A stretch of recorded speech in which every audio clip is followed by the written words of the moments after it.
Livro A Igreja Triunfante, de Kenneth Hagin. Continuação do capítulo 3. Extremos e excessos. Nos dias de hoje, vemos alguns desses mesmos extremos e excessos sobre demônios, como nos dias de A Voz da Cura, nome de uma revista publicada por Gordon Lindsay, que também foi uma organização de evangelistas e ministros. Nos dias de A Voz da Cura, alguns ministros estavam sempre tentando expulsar demônios de outros crentes.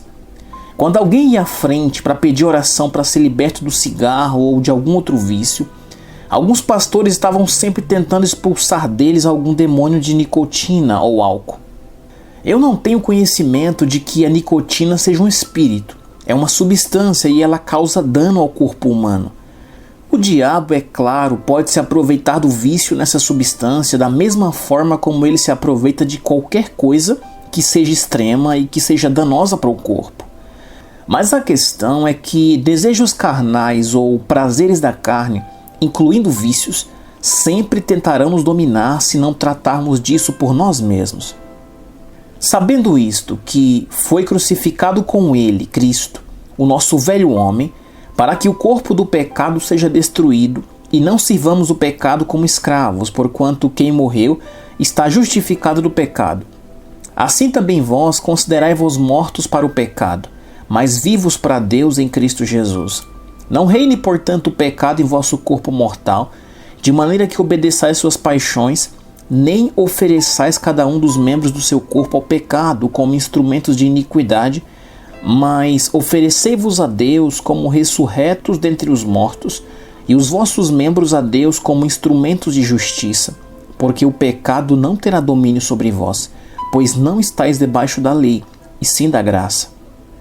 Observação: o movimento A Voz da Cura, citado nessa página, foi conhecido como Reavivamento da Cura. Foi um mover famoso de meados da década de 1940 até o final da década de 1950. Estendeu-se a partir da América do Norte para impactar nações em todo o mundo, alcançando mais de 550 milhões de pessoas em todo o mundo. Gordon Lindsay levantou-se para narrar as obras de Deus realizadas durante o avivamento, publicando a revista A Voz da Cura. E daí? Havemos de pecar porque não estamos debaixo da lei e sim da graça? De modo nenhum. Não sabeis que daquele a quem vos ofereceis como servos para a obediência, desse mesmo a quem obedeceis sois servos, seja do pecado para a morte ou da obediência para a justiça. Romanos 6, 6 e 7 e do 11 ao 16. A Bíblia claramente nos diz que não devemos oferecer os membros do nosso corpo à injustiça. Versículo 13. Não devemos servir ao pecado e o pecado não pode ter domínio sobre nós porque Jesus Cristo nos libertou do domínio do pecado. Entretanto, temos de considerar a nós mesmos mortos para o pecado, para que os membros do nosso corpo não sirvam ao pecado, porque se permitirmos, nosso corpo vai querer continuar servindo ao pecado, já que tanto o corpo como seus membros não estão mortos.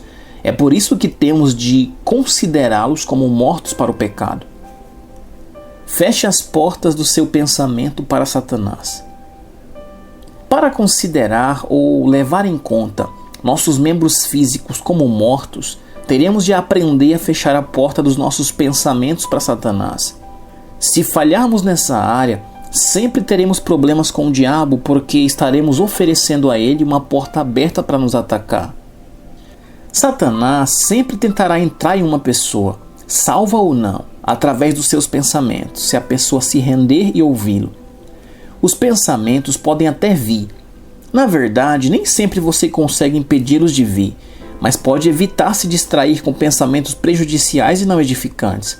É como diz o velho ditado: não podemos impedir que os pássaros voem sobre nossa cabeça, mas podemos impedir que eles façam ninhos nela.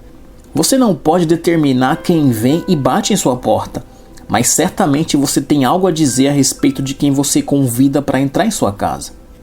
Pensamentos vão surgir em sua mente e então o diabo virá dizendo: você nem sequer é salvo, se fosse jamais teria pensado nisso. De vez em quando a pessoa mais santa descobre pensamentos na sua mente que ofendem seu coração. Pensamentos podem vir e podem persistir, mas pensamentos que não são colocados em prática morrem antes de nascer.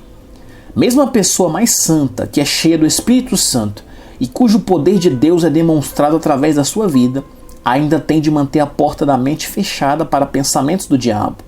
Essa pessoa ainda tem de manter a mente forte, renovando-a com a palavra e subjugando a própria carne para não ser uma presa fácil para o diabo. Paulo teve de manter o corpo sob sujeição. 1 Coríntios 9, 27. Paulo não era um homem de Deus? Ele não era um apóstolo? Não havia sinais, maravilhas e milagres seguindo seu ministério? É claro que sim. No entanto, a carne de Paulo não era nascida de novo ou redimida, exatamente como nossa carne não é redimida e sempre irá querer fazer o que é errado. Se você mantiver seu corpo sob sujeição ao seu espírito recriado, não terá tantos problemas com o diabo como algumas pessoas têm, pois Satanás não terá coisa alguma com que trabalhar. E se você renovar sua mente com a palavra, não estará propenso a se render e aceitar os pensamentos e as sugestões de Satanás. A Bíblia fala sobre cingir os lombos do vosso entendimento. 1 Pedro 1,13, corrigida fiel. Você faz isso com a palavra de forma que sua mente fique forte e possa resistir aos pensamentos do diabo. Cuidado com o que você alimenta sua mente. É dito que a mente é a porta de entrada da alma, por isso é de vital importância ter cuidado com o que você permite habitar em sua mente. Deixe-me mostrar como espíritos maus podem entrar na mente de um crente. Um homem que tinha sido um chefe do departamento de psicologia de uma universidade veio me ver. Ele e sua esposa vieram me pedir ajuda porque estavam tendo problemas com demônios. Ele me disse: eu me formei em psicologia e me especializei em comportamento de crimes sexuais. Ele tinha muitos livros em casa, na sua biblioteca pessoal, sobre crime sexual. Quando esse homem começou a estudar esses livros, ele não era cristão ainda. No decorrer do tempo, ele e a sua esposa foram salvos e batizados no Espírito Santo. E ele se aposentou como chefe do departamento de psicologia. Quando se aposentou, não lia mais esses livros. Por 2 anos não teve problemas, mas manteve esses livros em sua casa e finalmente começou a lê-los novamente. Quando ele e sua esposa vieram até mim para pedir ajuda, ele me disse: eu não sei porquê, mas eu peguei todos aqueles livros sobre crimes sexuais e comecei a ler de novo as histórias relacionadas ao assédio de crianças. Ele continuou alimentando a mente com essas coisas e estudando sobre pessoas motivadas pelo diabo para cometerem crimes sexuais. E um espírito maligno entrou em sua mente, influenciando-o a ponto de começar a ter um desejo forte de molestar menininhas. Por fim, ele começou a agir de acordo com esses desejos. Você precisa ter cuidado com o que lê. Você tem que ser tão cuidadoso em relação ao que lê como é em relação ao que come. Você não pensaria em comer veneno, pensaria? Se alguém lhe dissesse: não coma isso, está envenenado e irá matar você, você simplesmente seguiria adiante e comeria de qualquer forma? Não. Você precisa ser tão cuidadoso com o que entra em sua mente quanto é a respeito daquilo que entra em seu estômago. O diabo pode ter acesso à sua alma através de livros, televisão, entre outros, por meio daquilo que você coloca em sua mente. A esposa desse homem finalmente descobriu o que ele estava fazendo e pediu o divórcio. Mas quando ele veio me pedir ajuda, ela veio junto com ele. Ele me disse: parece que eu simplesmente não consigo ajudar a mim mesmo. O diabo entrou ali porque aquele homem se rendeu à sua carne, permitindo que um espírito maligno entrasse na sua mente através da leitura daqueles livros. Ele abriu a porta para o diabo e o diabo fez a sua parte. Espíritos maus estavam trabalhando com a sua carne, guiando-o a praticar aqueles atos. Ele me disse: eu tenho conhecimento sobre esses assuntos, pois estudei sobre isso e o lecionei. O que acontece é que o criminoso sexual geralmente termina matando uma das menininhas que ele molestou e vai para a cadeira elétrica. Irmão Hagin, esta coisa simplesmente se apoderou de mim. Eu não queria abusar daquelas crianças, você pode me ajudar? À medida que ele falava, o Espírito Santo me mostrou que no caso dele havia 3 demônios envolvidos. Eu sabia disso pela palavra de conhecimento. Você tem de depender do Espírito Santo nessas áreas, já que você não saberá o que está operando contra uma pessoa, a menos que o Espírito Santo lhe mostre. Eu respondi: eu posso ajudar você. pois percebi que não existe apenas um espírito conduzindo-o, mas de fato existem 3 espíritos envolvidos. Primeiro, um espírito de decepção tomou conta de você. Depois, um espírito de mentira. E também tem um espírito imundo envolvido. Eu posso expulsar esses 3 espíritos de você, mas isso não lhe fará bem algum, a não ser que você faça algo por si mesmo a respeito dessa situação. Quando as pessoas pecam, elas têm de se arrepender e mudar completamente de direção antes que você as ajude. Qualquer pessoa pode ser livre de um espírito mau se ela quiser, mas o que a pessoa faz depois de ser liberta de espíritos malignos é de suma importância. Ela irá alimentar a mente com a palavra de Deus? Ela se encherá do Espírito Santo e não dará mais acesso ao diabo? Ou será como a Bíblia diz, uma casa vazia, varrida e ornamentada, Mateus 12:44. Se uma pessoa é liberta de um espírito mau e não é ensinada na palavra de Deus, os espíritos maus podem voltar para ela. Também não se pode expulsar um espírito maligno de alguém que não queira ser liberto. Se a pessoa quer continuar com um espírito mau, ela pode. Não podemos ir contra a vontade de alguém e libertá-lo se o que ele quer é continuar vivendo daquela forma com o espírito mau. É por isso que não devemos tentar expulsar demônios das pessoas de forma indiscriminada. Se uma pessoa tem realmente um demônio, estaríamos cometendo uma injustiça com ela ao expulsar o demônio dela e não lhe ensinar a se encher da palavra de Deus e do Espírito Santo. É a palavra habitando dentro dela que a capacitará a resistir aos ataques de Satanás. Se ela não se encher da palavra e não aprender como não dar lugar ao diabo, a Bíblia diz que essa pessoa pode terminar pior do que antes. Mateus 12:43-45. Então eu disse a esse professor aposentado: se você me der permissão, posso usar minha autoridade sobre esses 3 espíritos maus por você. Mas assim que sair daqui, você terá de permanecer firme contra o diabo por si mesmo. Veja, não serve de nada expulsar demônios de você e libertá-lo, a menos que você faça algo sobre essa situação. Caso contrário, o diabo voltará e encontrará a casa vazia, e você terminará pior do que antes. E então mostrei a ele Mateus 12, do 43-45. Eu disse: neste versículo diz que a casa do homem estava limpa, varrida e ornamentada, mas estava vazia, não foi preenchida com alguma coisa. Com o que você enche a casa depois de limpa? Primeiro, a palavra, e depois oração.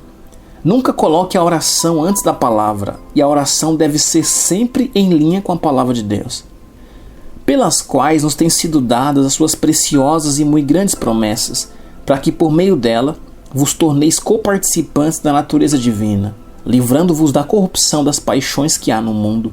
2 Pedro 1:4. A palavra de Deus, suas preciosas e muito grandes promessas, nos foram dadas para que possamos escapar da corrupção das paixões que há no mundo. Uma forma de participarmos da natureza divina é nos alimentarmos da palavra de Deus. Eu disse para o professor: não farei nada por você, não irei nem orar por você, a não ser que você me prometa que irá fazer 3 coisas. Vou fazer qualquer coisa que você diga, ele afirmou. Primeiro, queime os livros. Segundo, nunca mais leia livros como esses de novo, porque é assim que você permite que Satanás entre. Você abre sua mente para espíritos malignos. Terceiro, leia a palavra e ore em línguas todos os dias. Se mantenha cheio da palavra e cheio do Espírito Santo. Uma pessoa pode ser salva, mas se ela não andar com Deus, ler a Bíblia, for à igreja e tiver comunhão com os outros cristãos, ela nunca irá alcançar coisa alguma espiritualmente. Ela sempre estará aberta aos ataques do diabo e irá se desviar. É o que uma pessoa faz depois de ser salva e cheia com o Espírito Santo que determina se ela pode permanecer firme contra o diabo.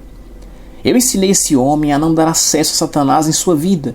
Depois expulsei aqueles demônios.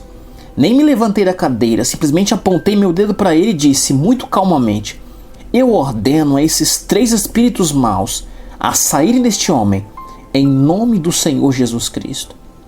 No reino espiritual, através do discernimento de espírito, eu vi aqueles 3 espíritos saindo, como pássaros voando. Não é necessário ver algo para lidar com espíritos maus de forma eficiente. O homem não viu nada, nem sua esposa e nem a minha viram, mas eu estava vendo no reino do espírito porque o dom de discernimento de espíritos estava em operação. No entanto, no natural não houve manifestação física alguma naquele homem. Mais ou menos um ano depois, aquele casal veio a uma das minhas reuniões. Eles estavam juntos de novo, sorrindo de mãos dadas. Ele me disse: "Irmão Hagin, eu não tive um problema sequer. Glória a Deus. Eu fiz exatamente o que você me disse para fazer. Queimei cada um daqueles livros. Tenho permanecido na palavra e orado em línguas todos os dias e não tive nenhum problema. Nem mesmo fui tentado naquela área. Tudo acabou." Se esse homem tivesse aprendido como apresentar o seu corpo como sacrifício vivo a Deus, ele não teria tido problema com espíritos maus porque ele não estaria lendo aquele tipo de livro. Se ele tivesse apresentado seu corpo a Deus, ele não teria dado lugar ao diabo no seu pensamento ou no seu corpo. Mas ele não sabia que sua natureza carnal não era redimida, que o diabo poderia se aproveitar da sua carne e ele poderia ceder aos desejos da carne e aqueles espíritos estariam aptos a prendê-lo. Na verdade, se ele conhecesse sua autoridade em Cristo, poderia ter tratado com aqueles espíritos maus por si só. Em alguns desses casos, nada mais do que a carne está envolvida. Assim, não há o que expulsar. Em outros casos, principalmente em casos não naturais como este, espíritos malignos estão envolvidos. E em outros casos ainda é a combinação dos dois, a carne e o diabo trabalhando juntos. Por exemplo, você pode entender como um homem pode estar fisicamente envolvido com uma mulher, pois o homem tem um desejo natural pela mulher. Claro que todas as relações sexuais fora do casamento são expressamente proibidas pela Bíblia, 1 Coríntios 6,18. Mas quando acontece de um homem maduro molestar criança, isso não é natural. Isso é mais do que uma obra da carne, simplesmente um espírito maligno está envolvido nesse tipo de desejo sexual e deve ser tratado para ser completamente liberto.